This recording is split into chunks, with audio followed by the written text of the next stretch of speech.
ਦੇਸ਼ ਦੁਨੀਆ 'ਚ ਵਸਦੇ ਪੰਜਾਬੀਆਂ ਨੂੰ ਖੁਸ਼ ਆਮਦੀਦ। ਮੈਂ ਹਰਜਿੰਦਰ ਸਿੰਘ ਰੰਧਾਵਾ, ਤੁਸੀਂ ਦੇਖ ਰਹੇ ਹੋ ਪੰਜਾਬ ਟੈਲੀਵਿਜ਼ਨ ਔਰ ਮੇਰੇ ਨਾਲ ਨੇ ਸੀਨੀਅਰ ਜਰਨਲਿਸਟ ਰਜੀਵ ਭਾਸਕਰ ਜੀ। ਭਾਸਕਰ ਸਾਹਿਬ ਜੀ ਆਇਆਂ। ਧੰਨਵਾਦ ਜੀ। ਦੋਸਤੋ, ਬਹੁਤ ਅਹਿਮ ਸਵਾਲ ਆ ਕਿ ਕਾਂਗਰਸ ਦਾ ਕਲੇਸ਼ ਦਿੱਲੀ 'ਚ ਪਹੁੰਚਿਆ ਸੀ, ਕੁਝ ਨਿਬੜ ਜਾਏ, ਲੇਕਿਨ ਇੱਥੇ ਗੱਲ ਹੋਰ ਵੱਡੀ ਹੋ ਗਈ। ਜਿਹੜਾ ਦਿੱਲੀ ਦਾ ਸੂਬੇਦਾਰ ਸੀ ਪੰਜਾਬ 'ਚ ਹਰੀਸ਼ ਰਾਵਤ, ਉਹੀ ਦਿਲ ਛੱਡ ਗਿਆ ਕਿ ਮੇਰੇ ਤੋਂ ਜ਼ਿੰਮੇਵਾਰੀ ਲੈ ਲਈ ਜਾਵੇ ਕਿਉਂਕਿ ਮੈਨੂੰ ਪਿੱਛੇ ਬੜਾ ਕੰਮ ਹੈ। ਨਵਜੋਤ ਸਿੰਘ ਸਿੱਧੂ ਦਾ ਸਭ ਤੋਂ ਵੱਡਾ ਖੈਰ ਖਵਾ ਹਰੀਸ਼ ਰਾਵਤ ਜਦੋਂ ਗਿਵ ਅਪ ਕਰਦੇ ਆ, ਉਸ ਤੋਂ ਬਾਅਦ ਪੰਜਾਬ ਦੀ ਰਾਜਨੀਤੀ ਨੂੰ ਕਿਸ ਐਂਗਲ ਤੋਂ, ਕਿਸ ਕੋਣ ਤੋਂ ਦੇਖੀਏ, ਇਹਦੇ ਤੇ ਗੱਲ ਕਰਾਂਗੇ। ਕਾਂਗਰਸ ਦੀ ਸਰਕਾਰ ਪੰਜਾਬ ਦੇ ਵਿੱਚ, ਇਹਦੇ 'ਚ ਬਦਲਾਅ ਦੀ ਸੰਭਾਵਨਾ, ਰੀਸ਼ਫਲ ਦੀ, ਔਰ ਜਿਹੜੇ ਮੰਤਰੀਆਂ ਦੇ ਉੱਤੇ ਇੱਕ ਗਾਜ ਡਿੱਗਣੀ ਆ। ਇੱਕ ਗੁਰਦਾਸਪੁਰ ਜ਼ਿਲ੍ਹੇ ਨਾਲ ਇੱਕ ਮੰਤਰੀ ਲਗਾਤਾਰ ਪਰੇਸ਼ਾਨੀ 'ਚ ਸੀ, ਇਸੇ ਤਰੀਕੇ ਨਾਲ ਕੁਝ ਹੋਰ ਮੰਤਰੀ ਆਪਣੇ ਆਪ ਨੂੰ ਅਣਸੁਰੱਖਿਅਤ ਮੰਨਦੇ ਸੀ। ਵੇਖਣ ਵਾਲੀ ਗੱਲ ਆ ਕਿ ਕਦੋਂ ਤੱਕ ਇਹ ਇਸ ਤਰ੍ਹਾਂ ਦੀਆਂ ਗੱਲਾਂ ਚੱਲਣਗੀਆਂ ਜਾਂ ਪੱਕੇ ਤੌਰ ਤੇ ਕਦੇ ਕੋਈ ਰੀਸ਼ਫਲ ਹੋਊਗਾ ਵੀ, ਕਿਉਂਕਿ 6 ਮਹੀਨੇ ਤੱਕ ਅਸੀਂ ਇਲੈਕਸ਼ਨ 'ਚ ਜਾਣ ਵਾਲੇ ਹਾਂ। ਬਹੁਤ ਤੇਜ਼ੀ ਨਾਲ ਕਾਰਵਾਈ ਕਰਦੇ ਆ ਕੈਪਟਨ ਅਮਰਿੰਦਰ ਸਿੰਘ ਵੱਲੋਂ ਬਣਾਈ ਗਈ SIT, ਜਿਹੜੀ ਕੁੰਵਰ ਵਿਜੇ ਪ੍ਰਤਾਪ ਵਾਲੀ SIT ਦੇ ਖਾਰਜ ਹੋਣ ਤੋਂ ਬਾਅਦ, ਉਹਦੀ ਰਿਪੋਰਟ ਦੇ ਖਾਰਜ ਹੋਣ ਤੋਂ ਬਾਅਦ, ਉਹ ਅੱਜ ਸਮੇਤ ਸੈਣੀ ਨਾਲ ਉਹਦੀ ਇਨਵੈਸਟੀਗੇਸ਼ਨ ਲਈ ਮੀਟਿੰਗ ਕਰਦੀ ਹੈ। ਮੀਟਿੰਗ ਤਾਂ ਮੈਂ ਸ਼ਬਦ ਗਲਤ ਵਰਤ ਲਿਆ, ਉਹਨੂੰ ਤਲਬ ਕਰਦੀ ਆ ਔਰ ਉਹ ਪੇਸ਼ ਵੀ ਹੁੰਦੇ ਆ। ਇਹਦੇ ਕੀ ਅਰਥ ਲਏ ਜਾਣ ਕਿ ਕੈਪਟਨ ਅਮਰਿੰਦਰ ਸਿੰਘ 1-1.5 ਮਹੀਨੇ 'ਚ ਇਹ ਸਾਰੀ ਕਾਰਵਾਈ ਨੂੰ ਕੋਰਟ ਦੇ ਸਾਹਮਣੇ ਰੱਖਣਾ ਚਾਹੁੰਦੇ ਆ? ਕੀ ਉਹ ਆਪਣੀ ਇਮੇਜ ਨੂੰ ਸਾਫ਼ ਰੱਖਣਾ ਚਾਹੁੰਦੇ, ਜਾਂ ਨਵਜੋਤ ਸਿੰਘ ਸਿੱਧੂ, ਸੁਖਜਿੰਦਰ ਸਿੰਘ ਰੰਧਾਵਾ ਵੱਲੋਂ ਉਠਾਏ ਮਸਲੇ ਉਹ ਆਪਣੇ ਤੌਰ ਤੇ ਐਡਰੈਸ ਕਰਕੇ ਵੱਡੇ ਚੈਂਪੀਅਨ ਬਣਨਾ ਚਾਹੁੰਦੇ? ਇਸ ਤੋਂ ਅਗਲਾ ਸਵਾਲ ਹੈ, ਅੱਜ ਲੋਕਡਾਊਨ ਨੂੰ ਲੈ ਕੇ ਫੈਸਲਾ ਆਇਆ ਕਿ ਸ਼ਨੀਵਾਰ ਫ੍ਰੀ ਕਰ ਦਿੰਦੇ ਆ। ਪੰਜਾਬ ਇੱਕ ਤਰ੍ਹਾਂ ਨਾਲ ਬੰਦ ਪਿਆ ਸੀਗਾ 5 ਵਜੇ ਤੱਕ, ਜਦੋਂ ਤੱਕ ਲੋਕਾਂ ਨੇ ਬਾਜ਼ਾਰ ਨਿਕਲਣਾ ਉਦੋਂ ਤੱਕ ਬਾਜ਼ਾਰ ਬੰਦ ਹੋ ਜਾਂਦੇ ਸੀ। ਸ਼ਨੀ ਐਤਵਾਰ ਕਿਸੇ ਨੇ ਕੋਈ ਜ਼ਰੂਰੀ ਕੰਮ ਕਰਨੇ ਸੀ, ਉਹਦੇ 'ਚ ਵੀ ਮੁਸ਼ਕਲ ਆ ਰਹੀ ਸੀ। ਅੱਜ ਸ਼ਨੀਵਾਰ ਦੀ ਰਾਹਤ ਦਿੱਤੀ ਗਈ ਆ। ਉਧਰ ਵੈਕਸੀਨ ਨੂੰ ਲੈ ਕੇ ਭਾਰਤ ਸਰਕਾਰ ਦਾ ਕੋਈ ਫੈਸਲਾ ਹੈ? ਭਾਸਕਰ ਸਾਹਿਬ, ਮੈਨੂੰ ਬੜੀ ਖੁਸ਼ੀ ਹੈ, ਅਸੀਂ ਪੁਰਾਣੇ ਮਿੱਤਰ ਹੈ ਔਰ ਤੁਸੀਂ ਅੱਜ ਇਸ ਮੰਚ ਤੋਂ ਨਾਲ ਹੋ, ਮੈਨੂੰ ਖੁਸ਼ੀ ਹੈ ਔਰ ਬਹੁਤ ਮੈਂ ਤੁਹਾਨੂੰ ਵੈਲਕਮ ਕਹਿਣਾ ਹੈ। ਤੇ ਮੈਨੂੰ ਪਹਿਲੀ ਟਿੱਪਣੀ ਕਿ ਹੁਣ ਨਵਜੋਤ ਸਿੰਘ ਸਿੱਧੂ ਦੇ ਖੈਰ ਖਵਾ ਦੇ ਚਲੇ ਜਾਣ ਤੋਂ ਬਾਅਦ ਕੀ ਤਰੀਕਾ ਕਾਰ ਹੈ, ਕੀ ਬਣੂ ਸਿੱਧੂ ਦਾ? ਬਿਲਕੁਲ ਰੰਧਾਵਾ ਜੀ, ਮੈਨੂੰ ਵੀ ਤੁਹਾਡੇ ਨਾਲ ਇਸ ਪ੍ਰੋਗਰਾਮ ਦੇ ਰਾਹੀਂ ਗੱਲ ਕਰਕੇ ਬੜੀ ਖੁਸ਼ੀ ਹੋ ਰਹੀ ਹੈ। ਹੁਣ ਤੁਸੀਂ ਸਵਾਲ ਪੁੱਛਿਆ ਹੈ ਕਿ ਸਿੱਧੂ ਦਾ ਬਣੂਗਾ ਕੀ, ਔਰ ਖਾਸ ਕਰਕੇ ਹਰੀਸ਼ ਰਾਵਤ ਉਹਨਾਂ ਦੇ ਇਹ ਕਹਿਣ ਤੋਂ ਬਾਅਦ ਕਿ ਵੀ ਉਹ ਪੰਜਾਬ ਦੇ ਇੰਚਾਰਜ ਦੇ ਰਾਹੀਂ ਛੁੱਟੀ ਜਾਂਦੇ ਨੇ, ਔਰ ਛੁੱਟੀ ਲੈਣ ਦਾ ਕਾਰਨ ਦੱਸਿਆ ਹੈ ਕਿ ਉੱਤਰਾਖੰਡ ਦੇ ਵਿੱਚ ਵੀ ਇਲੈਕਸ਼ਨ ਜਿਹੜੇ ਹੈਗੇ ਨੇ ਉਹ ਪੰਜਾਬ ਦੇ ਨਾਲ ਹੀ ਹੈਗੇ ਨੇ, ਔਰ ਉੱਤਰਾਖੰਡ ਦੇ ਪਹਿਲੇ ਉਹ ਮੁੱਖ ਮੰਤਰੀ ਵੀ 3 ਵਾਰ ਰਹਿ ਚੁੱਕੇ ਨੇ। ਉਹ ਚਾਹੁੰਦੇ ਨੇ ਕਿ ਉੱਤਰਾਖੰਡ ਦੇ ਵਿੱਚ ਆਪਣਾ ਸਟੇਕ ਹੈਵੀ ਕਰਦੇ ਹੋਏ ਉੱਥੇ ਦੇ ਮੁੱਖ ਮੰਤਰੀ ਦੇ ਵਜੋਂ ਉਹ ਪ੍ਰੋਜੈਕਟ ਕੀਤੇ ਜਾਣ ਤੇ ਉੱਥੇ ਇਲੈਕਸ਼ਨ ਲੜਨ। ਹੁਣ ਗੱਲ ਰਹੀ ਸਿੱਧੂ ਸਾਹਿਬ ਦੀ, ਸਿੱਧੂ ਸਾਹਿਬ ਦਾ ਕੈਪਟਨ ਸਾਹਿਬ ਨਾਲ ਪੰਗਾ ਕੀ? ਸਭ ਤੋਂ ਪਹਿਲੇ ਤਾਂ ਇਹ ਸਮਝਣਾ ਪਏਗਾ ਕਿ ਕੈਪਟਨ ਸਾਹਿਬ ਦੇ ਨਾਲ ਪੰਗਾ ਸ਼ੁਰੂ ਹੋਇਆ ਉਹਨਾਂ ਦਾ 2019 ਦੇ ਵਿੱਚ, ਜਦ ਲੋਕ ਸਭਾ ਦੀ ਚੋਣਾਂ ਸੀਗੀ। ਬਠਿੰਡੇ ਦੇ ਵਿੱਚ ਇਲੈਕਸ਼ਨ ਕੈਂਪੇਨ ਚੱਲ ਰਿਹਾ ਸੀਗਾ। ਇਲੈਕਸ਼ਨ ਕੈਂਪੇਨ ਦੇ ਸਟੇਜ ਤੋਂ ਉਹਨਾਂ ਨੇ ਇਹ ਗੱਲ ਕਹੀ ਕਿ ਵੀ ਜਿਹੜਾ ਮਿਲੀ ਭੁਗਤ ਦੀ ਰਾਜਨੀਤੀ ਜਿਹੜੇ ਲੋਕ ਕਰਦੇ ਨੇ ਉਹਨਾਂ ਨੂੰ ਠੋਕ ਦਿਓ। ਅਗਲੇ ਦਿਨ ਕੈਪਟਨ ਅਮਰਿੰਦਰ ਸਿੰਘ ਉਹਨਾਂ ਨੇ 4 ਵਜੇ ਪ੍ਰੈਸ ਕਾਨਫਰੰਸ ਬੁਲਾ ਕੇ ਕਿਹਾ ਵੀ ਸਿੱਧੂ ਦੀ ਨਜ਼ਰ ਮੇਰੀ ਕੁਰਸੀ ਤੇ ਹੈ, ਔਰ ਇਸ ਕਰਕੇ ਸਿੱਧੂ ਜਿਹੜਾ ਹੈਗਾ ਹੈ ਉਹ ਮੇਰੇ ਵਾਸਤੇ ਇੱਕ ਚੈਲੰਜ ਹੈਗਾ ਹੈ। ਇਹ ਗੱਲ ਉਹਨਾਂ ਨੇ ਕਹੀ ਤੇ ਨਹੀਂ, ਪਰ ਇਹ ਗੱਲ ਉਹਨਾਂ ਦੀ ਪ੍ਰੋਜੈਕਸ਼ਨ ਸੀਗੀ। ਤੇ ਇਲੈਕਸ਼ਨ ਖਤਮ ਹੁੰਦੇ ਨੇ, ਸਿੱਧੂ ਉਹਨਾਂ ਤੋਂ ਲੋਕਲ ਬੋਡੀਜ਼ ਮੰਤਰਾਲਿਆ ਲੈ ਲਿੱਤਾ ਜਾਂਦਾ ਨੇ, ਇਹ ਕਹਿ ਕੇ ਕਿ ਸ਼ਹਿਰਾਂ ਦੇ ਵਿੱਚ ਜਿਹੜੀ ਕਾਰਗੁਜ਼ਾਰੀ ਸੀਗੀ ਕਾਂਗਰਸ ਦੀ ਉਹ ਬਹੁਤੀ ਵਧੀਆ ਨਹੀਂ ਸੀ, ਔਰ ਸਿੱਧੂ ਉਹਨਾਂ ਦਾ ਐਜ਼ ਲੋਕਲ ਬੋਡੀਜ਼ ਮਿਨਿਸਟਰ ਤੋਂ ਬਹੁਤ ਵਧੀਆ ਕੰਮ ਨਹੀਂ ਸੀ। ਉਸ ਤੋਂ ਬਾਅਦ ਕੁਝ ਮਹੀਨਿਆਂ ਬਾਅਦ ਉਹਨਾਂ ਨੂੰ ਪਾਵਰ ਮਿਨਿਸਟਰ ਦੀ ਪੋਸਟ ਆਫਰ ਹੁੰਦੀ ਨੇ, ਔਰ ਉਸ ਪੋਸਟ ਨੂੰ, ਉਸ ਮੰਤਰਾਲਿਆ ਨੂੰ ਉਹ ਰਿਜੈਕਟ ਕਰਕੇ ਹਜੇ ਤੱਕ ਉਹ ਘਰ ਬੈਠੇ ਹੋਏ ਸੀ। ਪਿਛਲੇ 1.5-2 ਮਹੀਨੇ ਪਹਿਲੇ, ਕਿਉਂਕਿ ਸਿੱਧੂ ਉਹਨਾਂ ਦੀ ਰਾਜਨੀਤੀ ਦੀ ਗੱਲ ਕਰੀਏ ਔਰ ਖਾਸ ਕਰਕੇ ਸਿੱਧੂ ਉਹਨਾਂ ਦੀ ਪੰਜਾਬ ਦੇ ਵਿੱਚ ਹੋਂਦ ਦੀ ਗੱਲ ਕਰੀਏ, ਉਹਨਾਂ ਨੇ BJP ਇਸ ਕਰਕੇ ਛੱਡੀ ਸੀ ਕਿ BJP ਅਕਾਲੀ ਦਲ ਨੂੰ ਨਹੀਂ ਛੱਡਣਾ ਚਾਹੁੰਦੀ ਸੀ ਐਜ਼ ਐਨ ਅਲਾਈਅੰਸ ਪਾਰਟਨਰ, ਔਰ ਸਿੱਧੂ ਉਹਨਾਂ ਦਾ ਵਿਰੋਧ ਜਾਂ ਸਿੱਧੂ ਉਹਨਾਂ ਵਿਰੋਧ ਕਰਦੇ ਸੀ ਅਕਾਲੀਆਂ ਦਾ, ਕਿਉਂਕਿ ਜਿਸ ਤਰੀਕੇ ਨਾਲ ਅਰੁਣ ਜੇਤਲੀ ਉਹਨਾਂ ਨੇ ਇਲੈਕਸ਼ਨ ਲੜਾਇਆ ਸੀਗਾ ਅਕਾਲੀਆਂ ਨੇ, ਔਰ ਇਹ ਕਹਿ ਕੇ ਕਿ ਵੀ ਤੁਸੀਂ ਘਰ ਬੈਠੋ ਤੁਹਾਨੂੰ ਜਿਤਾ ਕੇ ਭੇਜਾਂਗੇ, ਔਰ ਸਿੱਧੂ ਉਹਨਾਂ ਦੀ ਟਿਕਟ ਕਟਵਾਈ ਸੀਗੀ। ਉਹ ਵਿਰੋਧ ਤਦੋਂ ਤੋਂ ਹੀ ਸ਼ੁਰੂ ਹੋ ਗਿਆ ਸੀਗਾ ਤੇ ਉਹ ਵਿਰੋਧ ਹੁਣ ਤੱਕ ਚੱਲਿਆ ਆ ਰਿਹਾ। ਅੱਜ ਅਗਰ ਹਾਈ ਕੋਰਟ ਨੇ SIT ਦੀ ਰਿਪੋਰਟ ਨੂੰ ਰਿਜੈਕਟ ਕੀਤਾ, ਉਹਦਾ ਕਾਰਨ ਦੱਸਿਆ ਕਿ ਉਸ ਰਿਪੋਰਟ ਦੇ ਵਿੱਚ ਜਿਹੜੇ IG ਸੀਗੇ ਉਹਨਾਂ ਦੀ ਕੋਈ ਜਿਹੜੀ ਕਾਰਗੁਜ਼ਾਰੀ ਸੀਗੀ ਜਾਂ ਇਨਵੈਸਟੀਗੇਸ਼ਨ ਸੀਗੀ ਉਹ ਬਹੁਤ ਵਧੀਆ ਨਹੀਂ ਸੀ। ਪਰ ਤੁਸੀਂ ਇਹ ਦੇਖੋ ਕਿ 1.5 ਸਾਲ ਅਗਰ SIT ਦਾ ਕੰਮ ਚੱਲਿਆ ਤੇ ਹਰ SIT ਦੀ ਗੱਲ ਨੂੰ ਪ੍ਰਮੁਖਤਾ ਨਾਲ ਅਖਬਾਰਾਂ ਨੇ ਵੀ, TV ਨੇ ਵੀ ਔਰ ਈਵਨ ਜਿਹੜੇ ਕੁੰਵਰ ਵਿਜੇ ਪ੍ਰਤਾਪ ਹੋਣਾ ਸੀਗੇ, ਉਹਨਾਂ ਨੇ ਵੀ ਮੀਡੀਆ ਦੇ ਨਾਲ ਸਾਂਝਾ ਕੀਤਾ ਸੀਗਾ ਔਰ ਉਹਨਾਂ ਦੀ ਬੜੀ ਸ਼ਲਾਘਨਾ ਹੁੰਦੀ ਸੀ ਕਿ ਉਹਨਾਂ ਨੇ ਬੜੇ ਵਧੀਆ ਤਰੀਕੇ ਨਾਲ ਕੰਮ ਕੀਤਾ। ਪਰ ਅਚਾਨਕ ਹੀ ਹਾਈ ਕੋਰਟ ਤੋਂ ਰਿਜੈਕਟ ਹੋਣ ਤੋਂ ਬਾਅਦ ਸਿੱਧੂ ਉਹਨਾਂ ਨੇ ਇਸ ਗੱਲ ਨੂੰ ਮੁੱਦਾ ਬਣਾਇਆ ਔਰ ਮੁੱਦਾ ਬਣਾਉਣ ਤੋਂ ਬਾਅਦ ਫਿਰ ਉਹ ਐਲੀਗੇਸ਼ਨ ਜਿਹੜਾ 2019 ਦੀ ਚੋਣਾਂ ਦੇ ਵਿੱਚ ਲਾਇਆ ਸੀਗਾ ਕੈਂਪੇਨ ਦੇ ਦੌਰਾਨ ਕਿ ਕੈਪਟਨ ਸਾਹਿਬ ਔਰ ਬਾਦਲ ਸਾਹਿਬ ਰਲੇ ਹੋਏ ਨੇ, ਔਰ ਇਹ ਪਰਸੈਪਸ਼ਨ ਲੋਕਾਂ ਦੇ ਵਿੱਚ ਵੀ ਕਾਫੀ ਹੱਦ ਤੱਕ ਗਹਿਨ ਕਰ ਗਈ ਸੀਗੀ। ਔਰ ਸੁਖਜਿੰਦਰ ਸਿੰਘ ਰੰਧਾਵਾ, ਉਸ ਤੋਂ ਇਲਾਵਾ ਚੰਨੀ ਹੋਣਾ ਜਾਂ ਕਈ ਐਮਐਲਏ ਨੇ ਇਸ ਮੁੱਦੇ ਨੂੰ ਕੈਪਟਨ ਸਾਹਿਬ ਦੇ ਸਾਹਮਣੇ ਵੀ, ਕੈਪਟਨ ਸਾਹਿਬ ਦੇ ਪਿੱਛੋਂ ਵੀ ਉਠਾਇਆ।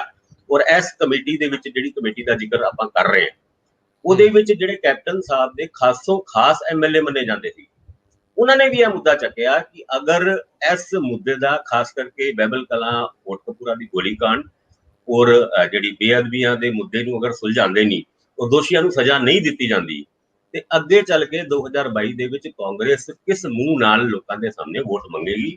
ਔਰ ਇਹਦੇ ਉੱਤੇ ਕੈਪਟਨ ਕਿਸੇ ਨਾ ਕਿਸੇ ਜਗ੍ਹਾ ਘਿਰਦੇ ਹੋਏ ਵੀ ਨਜ਼ਰ ਆਉਂਦੇ ਸੀਗੇ, ਕਿਉਂਕਿ ਪ੍ਰਤਾਪ ਸਿੰਘ ਬਾਜਵਾ ਉਹਨਾਂ ਨੇ ਤੇ ਇੱਥੇ ਤੱਕ ਵੀ ਕਹਿਤਾ ਸੀਗਾ ਕਿ 45 ਦਿਨ ਦਾ ਅਲਟੀਮੇਟਮ ਦਿੱਤਾ।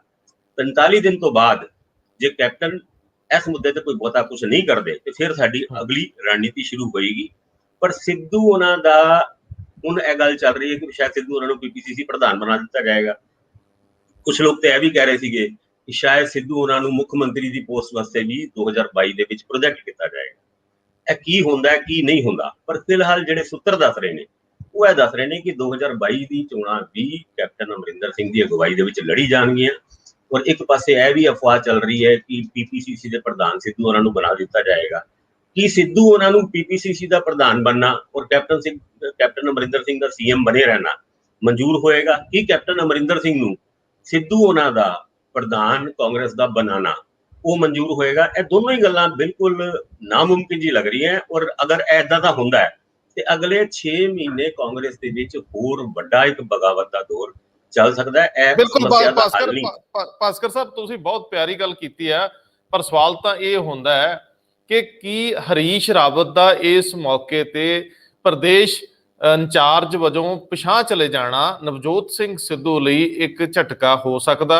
ਕਿਉਂਕਿ ਉਹ ਇਹਨਾਂ ਲਈ ਬੈਟਿੰਗ ਕਰ ਰਹੇ ਸੀ, ਮਨਾਉਣ ਲਈ ਕਈ ਵਾਰੀ ਘਰ ਗਏ, ਕਈ ਮੀਟਿੰਗਸ ਦਾ ਦੌਰ ਚੱਲਿਆ, ਕੈਪਟਨ ਅਮਰਿੰਦਰ ਸਿੰਘ ਨੂੰ ਮਨਾਉਣ ਦੀ ਕੋਸ਼ਿਸ਼ ਕਰਦੇ ਰਹੇ। ਮੈਨੂੰ ਲੱਗਦਾ ਕਿ ਹਰੀਸ਼ ਰਾਵਤ ਦਾ ਪੀਰੀਅਡ ਨਵਜੋਤ ਸਿੰਘ ਸਿੱਧੂ ਔਰ ਕੈਪਟਨ ਦੇ ਵਿਵਾਦ 'ਚ ਹੀ ਨਿਕਲਿਆ।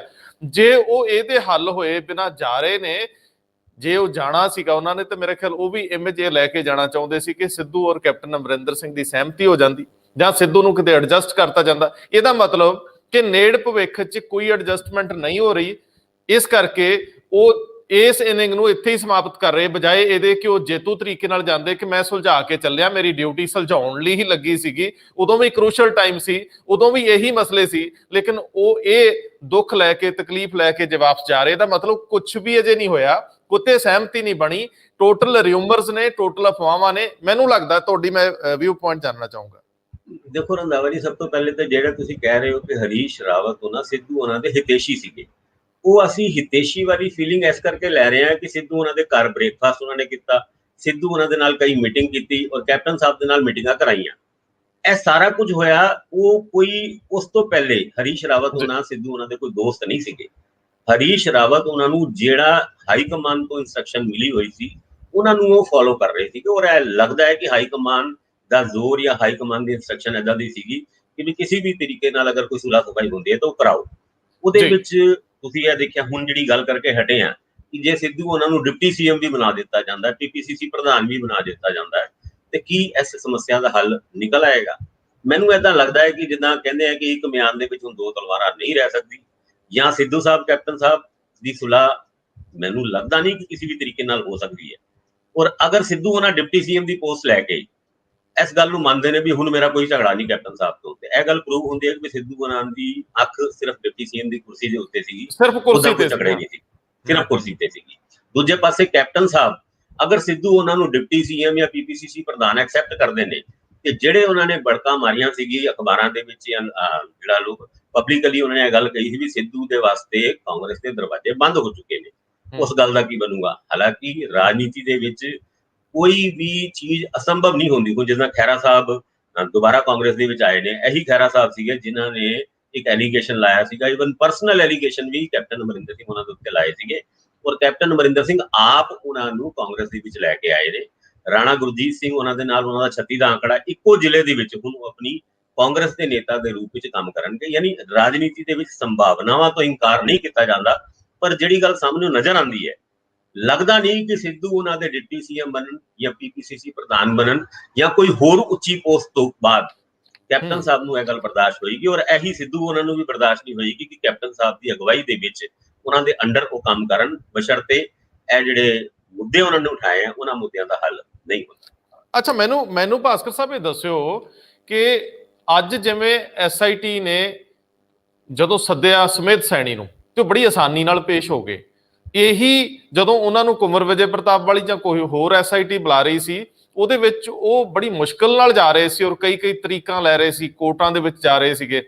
ਹੁਣ ਜਦੋਂ ਅੱਜ ਅਚਨਚੇਤ ਖਬਰ ਆ ਜਾਂਦੀ ਹੈ ਕਿ ਉਹ ਪੇਸ਼ ਹੋ ਗਏ ਚੰਡੀਗੜ੍ਹ ਦੇ ਵਿੱਚ ਐਸਆਈਟੀ ਦੇ ਸਾਹਮਣੇ, ਜਿਹੜੀ ਕਿ ਕੁੰਵਰ ਵਿਜੇ ਪ੍ਰਤਾਪ ਵਾਲੀ ਐਸਆਈਟੀ ਦੇ ਬਨਿਸਬਤ ਬਣਾਈ ਗਈ, ਇਹਦਾ ਮਤਲਬ ਹੈ ਇਹਨੂੰ ਕਿਸੇ ਹਿੰਟ ਵਜੋਂ ਵੀ ਲਈਏ, ਸਰਕਾਰ ਦੀ ਮਨਸ਼ਾ ਨੂੰ ਲੈ ਕੇ ਤੁਹਾਡੀ ਟਿੱਪਣੀ ਚਾਹੂੰਗਾ। ਕੈਪਟਨ ਅਮਰਿੰਦਰ ਸਿੰਘ ਦੀ ਕਾਲ, ਐਸਆਈਟੀ ਦਾ ਤੇਜ਼ੀ ਨਾਲ ਅੱਗੇ ਵਧਣਾ ਔਰ ਬਹੁਤ ਸਾਰੇ ਗਵਾਹਾਂ ਦੇ ਬਿਆਨ ਲੈਣੇ, ਤੁਹਾਨੂੰ ਲੱਗਦਾ ਕਿ ਕੁੰਵਰ ਵਿਜੇ ਪ੍ਰਤਾਪ ਵਾਲੀ ਹੀ ਜਿਹੜੀ ਚਾਰਜਸ਼ੀਟ ਸੀ ਉਹਨੂੰ ਹੀ ਇੱਕ ਵਾਰੀ ਨਵੇਂ ਸਿਰਿਓਂ ਨਵਿਆਇਆ ਜਾਊਗਾ ਔਰ ਕਾਲੀ ਦੇ ਵਿੱਚ ਇਹ ਚਾਰਜਸ਼ੀਟ ਜਲਦੀ ਨਾਲ ਪੇਸ਼ ਕਰਤੀਆਂ ਜਾਣਗੀਆਂ ਔਰ ਫਿਰ ਉਹਦੇ ਚ ਗਲਤੀਆਂ ਦੀ ਸੰਭਾਵਨਾ ਹੋ ਸਕਦੀ?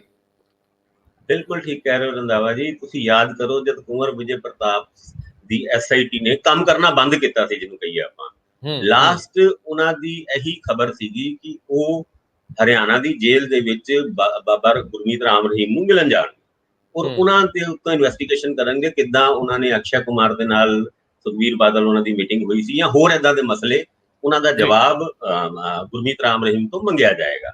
ਪਰ ਉਸ ਤੋਂ ਬਾਅਦ ਅਚਾਨਕ ਹੀ ਉਹ ਖਤਮ ਹੋ ਗਈ। ਸੁਮੇਸ਼ ਸਿੰਘ ਸੈਣੀ ਉਹਨਾਂ ਦਾ ਏਦਾਂ ਲੱਗਦਾ ਸੀ ਵੀ ਅੱਜ ਨਹੀਂ ਕੱਲ ਨਹੀਂ ਪਰਸੋਂ ਉਹ ਅਰੈਸਟ ਹੋਏ ਹੀ ਹੋਏ, ਔਰ ਉਸ ਤੋਂ ਬਾਅਦ ਸੁਮੇਸ਼ ਸਿੰਘ ਸੈਣੀ ਉਹਨਾਂ ਦਾ ਇੱਕ ਇੰਟਰਵਿਊ ਟੀਵੀ ਦੇ ਕਈ ਚੈਨਲਾਂ ਦੇ ਵਿੱਚ ਆਇਆ ਸੀਗਾ।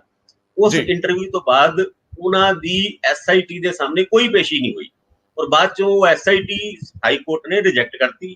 ਹੁਣ ਨਵੀਂ ਐਸਆਈਟੀ ਬਣੀ ਹੈ, ਨਵੀਂ ਐਸਆਈਟੀ ਦੇ ਬਣਨ ਤੋਂ ਬਾਅਦ ਸੁਮੇਸ਼ ਸੈਣੀ ਜਿਸ ਕੌਨਫੀਡੈਂਸ ਦੇ ਨਾਲ ਉਸ ਐਸਆਈਟੀ ਦੇ ਸਾਹਮਣੇ ਪੇਸ਼ ਹੋਏ, ਉਹ ਕਿਸੇ ਨਾ ਕਿਸੇ ਜਗ੍ਹਾ ਇਸ ਤਰਫ ਇਸ਼ਾਰਾ ਕਰਦੀ ਹੈ ਕਿ ਉਹਨਾਂ ਨੂੰ ਹੁਣ ਪੱਕਾ ਯਕੀਨ ਹੈ ਕਿ ਵੀ ਹੁਣ ਉਹ ਨਹੀਂ ਫਸਦੇ।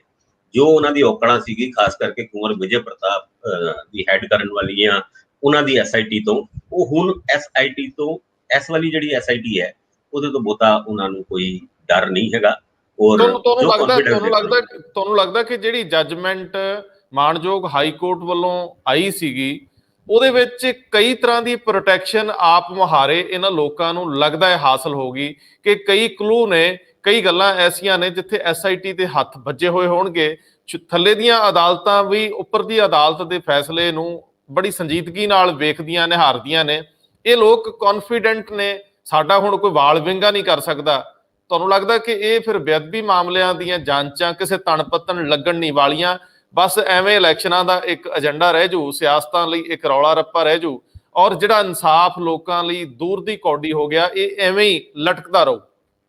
ਬਿਲਕੁਲ ਠੀਕ ਕਹਿ ਰਹੇ ਹੋ। 2017 ਦੇ ਵਿੱਚ ਵੀ ਇਹੀ ਮੁੱਦੇ ਸੀਗੇ, 2019 ਦੇ ਵਿੱਚ ਹਾਲਾਂਕਿ ਸਰਕਾਰ, ਖਾਸ ਕਰਕੇ ਸੂਬੇ ਦੀ ਸਰਕਾਰ ਦੀ 2 ਸਾਲ ਦੀ ਕਾਰਗੁਜ਼ਾਰੀ ਹੋ ਗਈ ਸੀ, ਪਰ ਇੱਕ ਵੀ ਮੁੱਦਾ ਏਦਾਂ ਦਾ ਨਹੀਂ ਚੁੱਕਿਆ ਗਿਆ ਸੀ 2019 ਦੇ ਵਿੱਚ ਜੋ ਅਸੀਂ ਕਹਿ ਸਕੀਏ ਕਿ ਕਾਂਗਰਸ ਨੇ ਆਪਣੀ ਅਚੀਵਮੈਂਟ ਦੇ ਮੁੱਦੇ ਦੇ ਉੱਤੇ ਲੋਕਾਂ ਤੋਂ ਵੋਟ ਮੰਗੀ। ਉਸ ਟਾਈਮ ਵੀ ਬੇਅਦਬੀਆਂ ਦਾ ਮੁੱਦਾ ਹੀ ਸੀਗਾ ਔਰ ਇੱਥੇ ਤੱਕ ਕਿ 1986 ਦਾ ਨਕੋਦਰ ਦਾ ਬੇਅਦਬੀ ਦਾ ਮੁੱਦਾ ਉਹ ਵੀ ਹੁਣ ਹਾਈਲਾਈਟ ਹੋ ਗਿਆ ਸੀਗਾ 2019 ਦੇ ਵਿੱਚ। ਔਰ ਇਹ ਕਿਹਾ ਜਾ ਰਿਹਾ ਸੀਗਾ ਵੀ ਇਲੈਕਸ਼ਨ ਖਤਮ ਹੋਣ ਤੋਂ ਬਾਅਦ ਜਲੰਧਰ ਦੇ ਜਿਹੜੇ ਐਮਪੀ ਖੜੇ ਹੋਏ ਸੀਗੇ ਉਹਨਾਂ ਨੇ ਇਹ ਕਿਹਾ ਸੀਗਾ ਕਿ ਵੀ ਅਸੀਂ ਕੈਪਟਨ ਸਾਹਿਬ ਨੂੰ ਮਿਲਾਂਗੇ ਤੇ ਇਹਦੇ ਉੱਤੇ ਵੀ ਇੱਕ ਐਸਆਈਟੀ ਬਣਾਉਣ ਦੀ ਗੱਲ ਕਰਾਂਗੇ, ਪਰ ਜਦੋਂ ਹੀ ਇਲੈਕਸ਼ਨ ਖਤਮ ਹੋਏ ਉਹ ਮੁੱਦਾ ਫਿਰ ਠੰਡੇ ਬਸਤੇ ਚਲਾ ਗਿਆ ਔਰ ਹੁਣ ਇਸ ਮੁੱਦੇ ਨੂੰ ਗਰਮ ਰੱਖਣ ਦੀ ਕੋਸ਼ਿਸ਼ ਕੀਤੀ ਜਾ ਰਹੀ ਹੈ ਔਰ ਇਸ ਮੁੱਦੇ ਦੇ ਉੱਤੇ 2022 ਦੇ ਵਿੱਚ ਚੋਣਾਂ ਲੜਨ ਦੀ ਕੋਸ਼ਿਸ਼ ਕੀਤੀ ਜਾ ਰਹੀ ਹੈ। ਕਾਂਗਰਸ ਦੇ ਵਿੱਚ ਅਗਰ ਸਿੱਧੂ ਉਹਨਾਂ ਦਾ ਜਾਂ ਕੈਪਟਨ ਉਹਨਾਂ ਦਾ ਵਿਵਾਦ ਨਾ ਹੁੰਦਾ ਤੇ ਕਾਂਗਰਸ ਦੇ ਵਾਸਤੇ ਪੋਲੀਟੀਕਲ ਐਕਸਪਰਟਸ ਇਹੀ ਕਹਿੰਦੇ ਸੀਗੇ ਕਿ ਵਿਨ-ਵਿਨ ਸਿਚੁਏਸ਼ਨ ਹੈਗੀ ਹੈ, ਕਿਉਂਕਿ ਅਕਾਲੀ ਦਲ ਹਜੇ ਪੂਰੇ ਤਰੀਕੇ ਨਾਲ ਖੜਾ ਨਹੀਂ ਹੋ ਪਾਇਆ, ਬੀਜੇਪੀ ਕਿਸਾਨੀ ਸੰਘਰਸ਼ ਦੇ ਮੁੱਦੇ ਦੇ ਉੱਤੇ ਜ਼ੀਰੋ ਨਜ਼ਰ ਆ ਰਹੀ ਹੈ, ਤੀਜੇ ਪਾਸੇ ਆਮ ਆਦਮੀ ਪਾਰਟੀ ਦੀ ਕੋਈ ਸੀਰਤ ਨਜ਼ਰ ਨਹੀਂ ਆ ਰਹੀ ਤੇ ਬਾਈ ਡਿਫਾਲਟ ਕਾਂਗਰਸ ਆ ਜਾਏਗੀ। ਪਰ ਇਹ ਜਿਹੜਾ ਸਿੱਧੂ ਉਹਨਾਂ ਦਾ ਵਿਵਾਦ ਹੋਇਆ ਉਹਦੇ ਵਿੱਚ ਇੱਕ ਪ੍ਰਸ਼ਨ ਚਿੰਨ੍ਹ ਜ਼ਰੂਰ ਲੱਗਿਆ ਹੈ ਕਿ 2022 ਦੇ ਵਿੱਚ ਕਾਂਗਰਸ ਦੀ ਕਾਰਗੁਜ਼ਾਰੀ ਕੀ ਉਦਾਂ ਹੀ ਹੋਏਗੀ ਜਿੱਦਾਂ ਦੀ ਪੋਲੀਟੀਕਲ ਸਿਚੁਏਸ਼ਨ ਪੰਜਾਬ ਦੇ ਵਿੱਚ ਹੈਗੀ ਹੈ। ਇਹ ਅਸੀਂ ਮੰਨਿਆ ਕਿ ਪੰਜਾਬ ਦੇ ਵਿੱਚ ਪੋਲੀਟੀਕਲ ਵੈਕਿਊਮ ਤੇ ਹੈ, ਪਰ ਉਸ ਵੈਕਿਊਮ ਨੂੰ ਕੌਣ ਫਿਲ ਕਰੇਗਾ ਕਿ ਢੀਂਡਸਾ ਉਹਨਾਂ ਜਿਹੜੀ ਨਵੀਂ ਪਾਰਟੀ ਬਣਾ ਰਹੇ ਨੇ ਔਰ ਉਹ ਆਮ ਆਦਮੀ ਪਾਰਟੀ ਦੇ ਨਾਲ ਕੋਈ ਅਲਾਈਅੰਸ ਕਰਕੇ ਕੋਈ ਨਵਾਂ ਕੋਈ ਸਮੀਕਰਨ ਬਣਦਾ ਹੈ, ਉਹ ਇੱਕ ਕਾਮਯਾਬ ਹੋ ਸਕਦਾ ਹੈ। ਪਹਿਲੇ ਇਹ ਗੱਲਾਂ ਚੱਲਦੀ ਸੀ ਵੀ ਸ਼ਾਇਦ ਢੀਂਡਸਾ ਸਾਹਿਬ ਦਾ ਅਲਾਈਅੰਸ ਹੋਏਗਾ ਬੀਜੇਪੀ ਦੇ ਨਾਲ।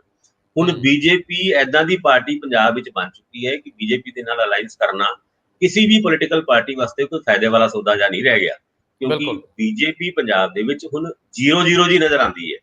ਏਦਾਂ ਦੇ ਹਾਲਾਤ ਵਿੱਚ ਨਵੇਂ ਸਮੀਕਰਨ ਕੀ ਬਣਦੇ ਨੇ ਆਉਣ ਵਾਲੇ 6 7 8 ਮਹੀਨਿਆਂ ਦੇ ਵਿੱਚ, ਕੁਝ ਏਦਾਂ ਦਾ ਕੰਬੀਨੇਸ਼ਨ ਬਣਦਾ ਹੈ ਜੋ ਕਾਂਗਰਸ ਵਾਸਤੇ ਇੱਕ ਨਵਾਂ ਚੈਲੰਜ ਬਣ ਕੇ ਉਭਰੇਗਾ। ਇਹ ਹਜੇ ਦੇਖਣ ਵਾਲੀ ਗੱਲ ਹੈਗੀ ਹੈ, ਕਿਉਂਕਿ ਇੱਕ ਤੁਹਾਡੇ ਗੁਆਂਢ ਦੇ ਵਿੱਚ ਜਮਾ ਤੁਹਾਡੇ ਦੁਆਬੇ ਦੇ ਵਿੱਚ, ਕਿਉਂਕਿ ਤੁਸੀਂ ਜਲੰਧਰ ਹੱਬ ਬੈਠੇ ਹੋ, ਇਹ ਬਸਪਾ ਦਾ ਅਕਾਲੀ ਦਲ ਨਾਲ ਗੱਠ ਜੋੜ ਔਰ ਉਹਦੇ 'ਚ ਬਸਪਾ ਦਾ ਮੌਜੂਦਾ ਪ੍ਰਧਾਨ ਜਿਹੜੇ ਗੜੀ ਸਾਹਿਬ ਨੇ, ਉਹਨਾਂ ਨੇ ਇਹ ਕਿਹਾ ਕਿ ਸਾਡੇ ਉੱਪਰਲੇ ਪੱਧਰ ਤੇ ਭੈਣ ਮਾਇਆਵਤੀ ਉਹਨਾਂ ਨੇ ਸ਼ਬਦ ਵਰਤਿਆ ਕਿ ਉਹਨਾਂ ਦੇ ਪੱਧਰ ਤੇ ਅਕਾਲੀ ਦਲ ਦੀ ਗੱਲ ਚੱਲ ਰਹੀ ਹੈ ਔਰ ਜੋ ਵੀ ਫੈਸਲਾ ਹੋਏਗਾ ਸਾਨੂੰ ਪ੍ਰਵਾਨਯੋਗ ਹੋਏਗਾ, ਔਰ ਇਹ ਗੱਲ ਚੱਲ ਰਹੀ ਹੈ। ਇਹਦਾ ਮਤਲਬ ਅਕਾਲੀ ਦਲ ਜਿਹੜੀ ਪਛੜੇ ਵਰਗਾਂ ਦੀ ਰਾਜਨੀਤੀ ਹੈ ਉਹਦੇ ਵਿੱਚ ਪੈਰ ਧਰ ਰਿਹਾ, ਔਰ ਉਹ ਜਿਹੜੀ ਬੀਜੇਪੀ ਵੱਲੋਂ ਖੱਪਾ ਮਿਲਿਆ ਉਹਨੂੰ ਭਰਨ ਲਈ ਉਹਨੂੰ ਇਹ ਸਭ ਤੋਂ ਸੌਖਾ ਤਰੀਕਾ ਲੱਭ ਰਿਹਾ ਕਿ ਦਬਾਬਾ, ਔਰ ਹੋਰ ਵੀ ਪੰਜਾਬ ਦੇ ਕਈ ਖਿੱਤਿਆਂ 'ਚ ਜਿੱਥੇ ਜਿੱਥੇ ਬਸਪਾ ਦਾ ਆਧਾਰ ਹੈ ਉਹਨੂੰ ਉਹ ਨਾਲ ਲੈ ਕੇ ਤੇ ਆਪਣੇ ਆਪ ਨੂੰ ਸਟਰੈਂਥਨ ਕਰ ਰਿਹਾ। ਇਹਦਾ ਪੰਜਾਬ ਦੀ ਰਾਜਨੀਤੀ ਤੇ, ਕਿਉਂਕਿ ਤੁਹਾਡਾ ਬੜਾ ਅਨੁਭਵ ਹੈ ਪੁਰਾਣਾ,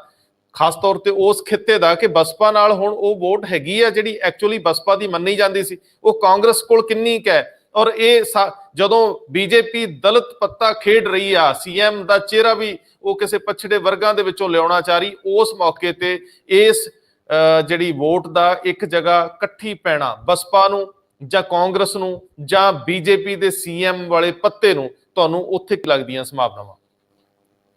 ਦੁਆਬਾ ਦੇ ਵਿੱਚ ਨੋ ਡਾਊਟ ਕਿ ਇੱਕ ਦਲਿਤ ਡੋਮੀਨੇਟਡ ਪੋਪੂਲੇਸ਼ਨ ਤੇ ਹੈਗੀ ਹੈ, ਔਰ ਕਾਫੀ ਸਾਲਾਂ ਤੱਕ ਉਹ ਬਹੁਜਨ ਸਮਾਜ ਪਾਰਟੀ ਨਾਲ ਜੁੜੀ ਵੀ ਰਹੀ ਹੈ। ਜੇ ਅਕਾਲੀ ਦਲ ਦੇ ਵਿੱਚ ਵੀ ਮੌਜੂਦਾ ਐਮਐਲਏਆਂ ਦੀ ਗੱਲ ਕਰੀਏ ਤਾਂ ਉਹਦੇ ਵਿੱਚੋਂ ਪਵਨ ਕੁਮਾਰ ਟੀਨੂ ਤੇ ਜਿਹੜੇ ਖਹਿਰਾ ਸਾਹਿਬ ਨੇ ਫਿਲੌਰ ਤੋਂ ਐਮਐਲਏ, ਉਹ ਵੀ ਬਹੁਜਨ ਸਮਾਜ ਪਾਰਟੀ ਤੋਂ ਨਿਕਲ ਕੇ ਆਏ ਹੋਏ ਨੇ। ਯਾਨੀ ਬਹੁਜਨ ਸਮਾਜ ਪਾਰਟੀ ਦੀ ਵੋਟ ਬੈਂਕ ਨੂੰ ਨਾਲ ਰੱਖਦੇ ਹੋਏ ਅਕਾਲੀਆਂ ਦੀ ਵੋਟ ਬੈਂਕ ਥੋੜੀ ਜਿਹੀ ਐਡ ਕਰਕੇ ਉਹ 2 ਵਾਰ ਐਮਐਲਏ ਬਣੇ ਹੋਏ ਨੇ, 2 ਵਾਰ 2 ਵਾਰ ਦੋਨੋਂ ਹੀ ਬਣੇ ਹੋਏ ਨੇ। ਹੋਰ ਵੀ ਕਈ ਏਦਾਂ ਦੇ ਐਮਐਲਏ ਬਣੇ ਨੇ ਦੁਆਬੇ ਦੇ ਵਿੱਚ ਜਿਹੜੇ ਬਹੁਜਨ ਸਮਾਜ ਪਾਰਟੀ ਛੱਡ ਕੇ ਅਕਾਲੀ ਦਲ ਦੇ ਵਿੱਚ ਆਏ ਸੀਗੇ, ਔਰ ਇਹ ਸਮੀਕਰਨ ਬਹੁਜਨ ਸਮਾਜ ਪਾਰਟੀ ਔਰ ਅਕਾਲੀ ਦਲ ਦਾ ਅਲਾਈਅੰਸ ਪਹਿਲੇ ਵੀ ਹੋ ਚੁੱਕਿਆ ਹੈ। ਔਰ ਤਦ ਵੀ ਤੁਹਾਨੂੰ ਯਾਦ ਹੋਏਗਾ ਕਿ ਬਹੁਜਨ ਸਮਾਜ ਪਾਰਟੀ ਦੇ ਉਹਨਾਂ ਦਿਨਾਂ ਦੇ ਵਿੱਚ ਐਮਪੀ ਤੱਕ ਬਣਦੇ ਹੁੰਦੇ ਸੀਗੇ। ਇਹ ਕੰਬੀਨੇਸ਼ਨ ਟ੍ਰਾਈਡ ਐਂਡ ਟੈਸਟਡ ਤੇ ਹੈਗਾ, ਪਰ ਜਿਸ ਤਰੀਕੇ ਨਾਲ ਬਹੁਜਨ ਸਮਾਜ ਪਾਰਟੀ ਦੇ ਵੋਟ ਬੈਂਕ ਦੇ ਵਿੱਚ ਡਿਕਰੀਜ਼ ਹੋਇਆ ਪਿਛਲੇ ਕੁਝ ਸਾਲਾਂ ਦੇ ਵਿੱਚ, ਉਹ ਹੁਣ ਰਿਵਾਈਵ ਹੋਏਗਾ ਜਾਂ ਨਹੀਂ ਹੋਏਗਾ ਇਹ ਤੇ ਬਾਅਦ ਚੋਂ ਪਤਾ ਲੱਗੇਗਾ। ਪਰ ਫਿਲਹਾਲ ਇਹ ਦੋਨੋਂ ਪੋਲੀਟੀਕਲ ਪਾਰਟੀਆਂ ਵਾਸਤੇ ਇੱਕ ਚੰਗੀ ਸਿਚੁਏਸ਼ਨ ਹੋ ਸਕਦੀ ਹੈ ਕਿ ਅਗਰ ਉਹ ਅਲਾਈਅੰਸ ਕਰਕੇ ਆਪਣੇ ਆਪ ਨੂੰ ਫਿਰ ਦੁਬਾਰਾ ਬਹੁਜਨ ਸਮਾਜ ਪਾਰਟੀ ਦੀ ਰਿਵਾਈਵ। ਅੱਜ ਤੁਸੀਂ ਅਖਬਾਰ ਪੜ੍ਹੋਗੇ ਤਾਂ ਤੁਹਾਨੂੰ ਮਾਇਆਵਤੀ ਉਹਨਾਂ ਦੀ ਸਟੇਟਮੈਂਟ ਕਾਫੀ ਟਾਈਮ ਤੋਂ ਬਾਅਦ ਪੰਜਾਬ ਰਿਲੇਟਡ ਇੱਕ ਸਟੇਟਮੈਂਟ ਮਿਲੀ, ਜਿਹਦੇ ਵਿੱਚ ਇਹ ਗੱਲ ਕਹੀ ਕਿ ਵੈਕਸੀਨ ਦੇ ਮੁੱਦੇ ਤੇ ਪੰਜਾਬ ਸਰਕਾਰ ਨੇ ਲੋਕਾਂ ਨਾਲ ਧੋਖਾ ਕੀਤਾ। ਵਰਨਾ ਮਾਇਆਵਤੀ ਦੀ ਸਟੇਟਮੈਂਟ ਯੂਪੀ ਪੱਖੋਂ ਵੀ ਬਹੁਤ ਘੱਟ ਪਿਛਲੇ ਦਿਨਾਂ 'ਚ ਆਈ ਸੀਗੀ, ਪਰ ਪੰਜਾਬ ਦੀ ਪੋਲਿਟਿਕਸ ਦੇ ਵਿੱਚ ਅਗਰ ਮਾਇਆਵਤੀ ਨੇ ਕੋਈ ਸਟੇਟਮੈਂਟ ਦਿੱਤੀ ਹੈ ਤੇ ਆਪਣੇ ਆਪ ਵਿੱਚ ਹੀ ਇੰਡੀਕੇਸ਼ਨ ਹੈਗਾ ਕਿ ਆਉਣ ਵਾਲੇ ਟਾਈਮ ਵਿੱਚ ਇਹ ਅਲਾਈਅੰਸ ਦੋਨੋਂ ਪੋਲੀਟੀਕਲ ਪਾਰਟੀਆਂ ਵਾਸਤੇ ਮਜਬੂਰੀ ਵੀ ਹੈਗੀ ਹੈ, ਔਰ ਇੱਕ ਨਵਾਂ ਸਮੀਕਰਨ ਬਣਾ ਕੇ ਜਿੱਤ ਦੀ ਕੋਸ਼ਿਸ਼ਾਂ ਕੀਤੀ ਜਾਣਗੀਆਂ। ਕਿ ਜਿੱਤ ਮਿਲਦੀ ਹੈ ਜਾਂ ਨਹੀਂ ਮਿਲਦੀ ਹੈ, ਕਿ ਹੋਰ ਕਿਹੜੇ ਸਮੀਕਰਨ ਆਉਂਦੇ ਨੇ ਆਉਣ ਵਾਲੇ ਟਾਈਮ ਵਿੱਚ ਪੋਲੀਟੀਕਲ ਮਾਰਕੀਟ ਦੇ ਵਿੱਚ, ਆਹ ਦੇਖਣ ਵਾਲੀ ਗੱਲ। ਔਰ ਇਹਦੇ 'ਚ ਜਦੋਂ ਹੁਣ ਕਾਂਗਰਸ ਬਿਲਕੁਲ ਮਾਰਜਨ ਤੇ ਹੈ ਔਰ ਕਾਂਗਰਸ ਇਸ ਵੇਲੇ ਪੰਗੇ 'ਚ ਹੈ, ਔਰ ਇਹ ਸਾਰੇ ਵਿਵਾਦ 'ਚ ਉਹਦਾ ਵੀ ਨੁਕਸਾਨ ਹੋਇਆ, ਜ਼ਮੀਨ ਤੇ ਕਾਫੀ ਨੁਕਸਾਨ ਹੋਇਆ। ਇਸ ਵੇਲੇ ਉਹਨੂੰ ਜਿਹੜਾ ਇਹ ਪਛੜੀਆਂ ਸ਼੍ਰੇਣੀਆਂ ਦਾ ਪੱਤਾ ਹੈ, ਤੁਸੀਂ ਖੇਡਦਿਆਂ ਵੇਖ ਰਹੇ ਹੋ ਕਿ ਇੱਕ ਹੋਰ ਡਿਪਟੀ ਸੀਐਮ ਜਿਹੜਾ ਉਹ ਇਸ ਵਰਗਾਂ ਦੇ ਵਿੱਚੋਂ ਲੱਗ ਸਕਦਾ। ਇਹ ਰਾਜਨੀਤੀ ਅੱਗੇ ਵੱਧ ਸਕਦੀ ਜੇ ਕੋਈ, ਮੰਨ ਲਓ ਜੇ ਕੋਈ ਬਦਲਾਅ ਹੁੰਦਾ ਵਜ਼ਾਰਤ ਵਿੱਚ ਤਦ। ਬਿਲਕੁਲ ਠੀਕ ਕਹਿ ਰਹੇ ਹੋ। ਭਾਜਪਾ ਨੇ ਇਸ ਗੱਲ ਦੀ ਸ਼ੁਰੂਆਤ ਕੀਤੀ ਸੀ ਜਦ ਉਹਨਾਂ ਨੇ ਕਿਹਾ ਕਿ ਅਸੀਂ ਸ਼ਾਇਦ ਦਲਿਤ ਸੀਐਮ ਪੰਜਾਬ ਦੇ ਵਿੱਚ ਦੇਵਾਂਗੇ। ਉਹਨਾਂ ਨੂੰ ਚੰਗੀ ਤਰ੍ਹਾਂ ਪਤਾ ਹੈ ਕਿ ਇਸ ਟਾਈਮ ਭਾਜਪਾ ਦੀ ਮੁੱਖ ਮੰਤਰੀ ਬਣਨ ਦੀ ਤਾਂ ਗੱਲ ਦੂਰ ਦੀ ਹੈ, ਉਹ ਆਪਣੀ 5-7 ਸੀਟਾਂ ਵੀ ਲੈ ਜਾਣ ਤੇ ਬਹੁਤ ਵੱਡੀ ਅਚੀਵਮੈਂਟ ਹੋਏਗੀ ਉਹਨਾਂ ਦੀ। ਇਹਦੇ ਵਿੱਚ ਜਿੱਦਾਂ ਵਿਜੇ ਸਾਂਪਲਾ ਹੋਣਾ ਪਹਿਲੇ ਖੁੱਡੇ ਲਾਈਨ ਲਾਏ ਗਏ, ਫਿਰ ਉਸ ਤੋਂ ਬਾਅਦ ਉਹਨਾਂ ਨੂੰ ਜਿਹੜਾ ਨੈਸ਼ਨਲ ਕਮਿਸ਼ਨ ਦਾ ਚੇਅਰਮੈਨ ਲਾ ਦਿੱਤਾ ਗਿਆ, ਔਰ ਇਹ ਵੀ ਮੰਨਿਆ ਗਿਆ ਕਿ ਸ਼ਾਇਦ ਅਗਲੇ ਸੀਐਮ ਦੇ ਵਾਸਤੇ ਵੀ ਉਹਨਾਂ ਨੂੰ ਪ੍ਰੋਜੈਕਟ ਕੀਤਾ ਜਾ ਸਕਦਾ ਹੈ। ਉਹਨਾਂ ਨੇ ਜਦ ਇਹ ਗੱਲ ਕਹੀ ਕਿ ਭਾਜਪਾ ਦਾ ਕੈਂਡੀਡੇਟ ਸੀਐਮ ਦਾ ਇੱਕ ਦਲਿਤ ਹੋ ਸਕਦਾ ਹੈ, ਉਸ ਤੋਂ ਬਾਅਦ ਸੁਖਬੀਰ ਬਾਦਲ ਉਹਨਾਂ ਨੇ ਸਟੇਟਮੈਂਟ ਦਿੱਤੀ ਕਿ ਸਾਡਾ ਡਿਪਟੀ ਸੀਐਮ ਦਲਿਤ ਹੋਏਗਾ। ਉਸ ਤੋਂ ਬਾਅਦ ਗੱਲ ਕਾਂਗਰਸ ਦੇ ਉੱਤੇ ਆ ਗਈ, ਲੇਕਿਨ ਕੈਪਟਨ ਅਮਰਿੰਦਰ ਸਿੰਘ ਉਹਨਾਂ ਨੇ ਇਹ ਗੱਲ ਠੋਕ ਕੇ ਕਹੀ ਕਿ ਵੀ ਸਾਡਾ ਤੇ ਸੀਐਮ ਜੱਟ ਹੀ ਹੋਏਗਾ। ਔਰ ਡਿਪਟੀ ਸੀਐਮ ਦੀ ਪੋਸਟ ਦੇ ਉੱਤੇ ਜਦ ਸਿੱਧੂ ਉਹਨਾਂ ਦਾ ਰੌਲਾ ਪਿਆ, ਤਦ ਜ਼ਰੂਰ ਕੈਪਟਨ ਸਾਹਿਬ ਨੇ ਵੀ ਇਸ ਗੱਲ ਨੂੰ ਐਡਵੋਕੇਟ ਕੀਤਾ ਕਿ ਵੀ ਸਾਨੂੰ ਦੋ ਅਗਰ ਡਿਪਟੀ ਸੀਐਮ ਲਾਣੇ ਤੇ ਦੋ ਲਾਣੇ ਚਾਹੀਦੇ ਆ, ਇੱਕ ਹਿੰਦੂ ਔਰ ਦੂਜਾ ਜਿਹੜਾ ਦਲਿਤ। ਹੁਣ ਇਹ ਸਾਰੇ ਸਮੀਕਰਨ ਅੱਗੇ ਚੱਲ ਕੇ ਰਾਜਨੀਤੀ ਨੂੰ ਕਿੰਨਾ ਕੁ ਪ੍ਰਭਾਵਿਤ ਕਰਦੇ ਨੇ ਕਿ ਡਿਪਟੀ ਸੀਐਮ ਬਣਾਉਣ ਦੇਣ ਤੋਂ ਬਾਅਦ ਕਿ ਸਾਰੇ ਦਲਿਤ ਵੋਟ ਬੈਂਕ ਇੱਕ ਛਤਰੀ ਥੱਲੇ ਇਕੱਠਾ ਹੋ ਜਾਏਗਾ, ਇਹ ਦੇਖਣ ਵਾਲੀ ਗੱਲ ਹੈਗੀ ਹੈ। ਪਰ ਫਿਲਹਾਲ ਜਿੱਦਾਂ ਤੁਸੀਂ ਸਮੀਕਰਨ ਦੀ ਗੱਲ ਕੀਤੀ ਕਿ ਬਹੁਜਨ ਸਮਾਜ ਪਾਰਟੀ ਦਾ ਤੇ ਅਕਾਲੀ ਦਲ ਦਾ ਅਲਾਈਅੰਸ ਇਹ ਇੱਕ ਅੱਛਾ ਕੰਬੀਨੇਸ਼ਨ ਹੋ ਸਕਦਾ ਹੈ। ਦੂਜੇ ਪਾਸੇ ਬੀਜੇਪੀ ਦਾ ਤੇ ਢੀਂਡਸਾ ਸਾਹਿਬ ਦਾ ਅਲਾਈਅੰਸ, ਇਹ ਵੀ ਇੱਕ ਆਪਣੇ ਆਪ ਵਿੱਚ ਜਿਹੜੀ ਪੰਜਾਬ ਦੀ ਰਾਜਨੀਤੀ ਦੇ ਵਿੱਚ ਥੋੜਾ ਬਹੁਤ ਸਟੈਂਡ ਰੱਖ ਸਕਦੀ ਹੈ। ਪਰ ਬੀਜੇਪੀ ਦਾ ਜਿਸ ਤਰੀਕੇ ਨਾਲ ਕਿਸਾਨੀ ਪੱਖੋਂ ਵਿਰੋਧ ਹੋ ਰਿਹਾ ਹੈ, ਉਹਦੇ ਵਿੱਚ ਲੱਗਦਾ ਨਹੀਂ ਕਿ ਆਉਣ ਵਾਲੇ ਟਾਈਮ ਵਿੱਚ ਕੋਈ ਬਹੁਤ ਫਾਇਦਾ ਬੀਜੇਪੀ ਨੂੰ ਹੋ ਸਕਦਾ ਹੈ। ਜੇ ਕਿਤੇ ਬੀਜੇਪੀ ਮੰਨ ਲਓ ਕਿਸਾਨੀ ਦੇ ਹੱਕ 'ਚ ਫੈਸਲਾ ਵੀ ਦੇ ਦਿੰਦੀ ਹੈ, ਤਾਂ ਵੀ ਪਿੰਡਾਂ ਦੇ ਵਿੱਚ ਬੀਜੇਪੀ ਦੇ ਜਿਹੜੇ ਨੁਕਸਾਨ ਹੋਏ ਆ ਉਹਨੂੰ ਭਰਨਾ ਔਖਾ। ਪਹਿਲਾਂ ਤੇ ਇਹਨਾਂ ਕੋਲ ਢਾਂਚਾ ਹੀ ਥੱਲੇ ਤੱਕ ਹੈ ਨਹੀਂ ਸੀ ਪਿੰਡਾਂ 'ਚ, ਕਿਉਂਕਿ ਅਕਾਲੀ ਦਲ ਕੋਲ ਸਾਰੇ ਪਿੰਡੂ ਹਲਕੇ ਸੀਗੇ। ਇਸ ਕਰਕੇ ਹੁਣ ਨਵੇਂ ਸਿਰਿਓਂ ਬਣਾਉਣਾ ਹੋਰ ਟਫ ਹੈ, ਕਿਉਂਕਿ ਲੋਕ ਬੜਾ ਔਖਾ ਨਾਲ ਤੁਰਦੇ ਹੁੰਦੇ ਆ। ਕਿਉਂਕਿ ਕਿਸਾਨੀ ਮਾਮਲਿਆਂ ਦੇ ਵਿੱਚ ਲਗਭਗ ਸਾਲ ਭਰ ਸਟਰਗਲ ਚੱਲਿਆ ਦੋ ਧਿਰਾਂ 'ਚ, ਕਿਸਾਨਾਂ 'ਚ ਤੇ ਬੀਜੇਪੀ 'ਚ ਸਿੱਧਾ ਚੱਲਿਆ, ਹਰਿਆਣਾ ਹੋਵੇ ਆਪਣੇ ਬੀਜੇਪੀ ਲੀਡਰ। ਇੱਕ ਹੋਰ ਸਵਾਲ ਹੈ ਕਿ ਤੁਸੀਂ ਠੀਕ ਕਹਿ ਰਹੇ ਹੋ ਢੀਂਡਸਾ ਸਾਹਿਬ ਕੋਲੇ ਆਪਸ਼ਨ ਹੈਗੀ ਆ, ਲੇਕਿਨ ਢੀਂਡਸਿਆਂ ਵੱਲੋਂ ਵੀ ਹੁਣ ਇਹਨਾਂ ਨਾਲ ਨੇੜਤਾ ਬਣਾਉਣ ਦੀ ਬਜਾਏ ਆਮ ਆਦਮੀ ਪਾਰਟੀ ਨਾਲ ਨੇੜਤਾ ਵਾਲਾ ਪੱਲਾ ਜ਼ਿਆਦਾ ਫੜਿਆ ਜਾ ਰਿਹਾ। ਉਹ ਪਿਛਲੇ ਦਿਨਾਂ 'ਚ ਨਜ਼ਰ ਵੀ ਆਇਆ, ਮੀਟਿੰਗਸ ਵੀ ਹੋਈਆਂ।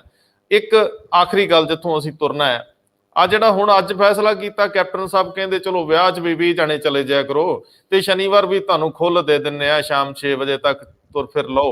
ਇਹਦਾ ਮਤਲਬ ਹੈ ਲੋਕ ਥੋੜੀ ਰਾਹਤ ਮਹਿਸੂਸ ਕਰਨਗੇ। ਇਹ ਅਗਲੇ ਇੱਕ ਹਫ਼ਤੇ ਬਾਅਦ ਪੰਜਾਬ ਥੋੜਾ ਜਿਹਾ ਹੋਰ ਵੱਧ ਖੁੱਲਦਾ ਨਜ਼ਰ ਆ ਰਿਹਾ, ਜਾਂ ਅਜੇ ਇਹ ਪੂਰਾ ਜੂਨ ਐਵੇਂ ਹੀ ਲੰਘੂ?